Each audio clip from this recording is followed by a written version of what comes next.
Tata গোষ্ঠী যখন পশ্চিমবঙ্গে এই কারখানা করতে এসেছিলেন এবং তারপরে যখন সেই বিষয়টা দাঁড়ালো না, টাটারা যখন ফাইনালি এখান থেকে চলে যাচ্ছেন, সেই সময় টাটাদের প্রশ্ন করা হয়েছিল যে আপনি তো বলেছিলেন যে আপনার যদি মাথায় বন্দুক ঠেকিয়ে রাখা হয় তাহলেও আপনি যাবেন না, এখানে এই কারখানা করবেন।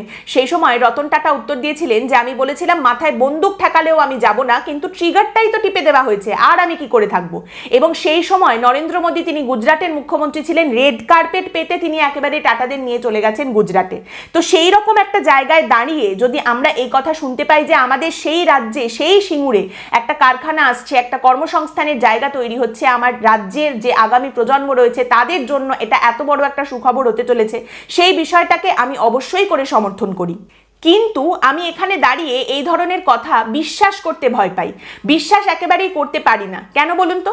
কারণ এই সেই বিজেপি সেই সময়কার সর্বভারতীয় সভাপতি রাজনাথ সিং মমতা বেহেন বলে সেই সময় যেভাবে এই সিঙ্গুরের আন্দোলনকে, মমতা বন্দ্যোপাধ্যায়কে সমর্থন করেছিলেন, তারপরে দাঁড়িয়ে আজ তথাগত রায় যখন বড় কোনো তত্ত্ব আওড়ান এবং তারপরে মুখ মুছে বলে দেন যে সেই সময় মমতা বন্দ্যোপাধ্যায়ের পাশে দাঁড়ানো, সমর্থন করাটা আমাদের ভুল হয়েছিল, এটার মানে খুব একটা কোনো মানে দাঁড়ায় না। এই কথাটা খুব অন্তঃশ্বাস শূন্য শুনতে লাগে, এটাকে নাটক ছাড়া আর কিছুই মনে হয় না।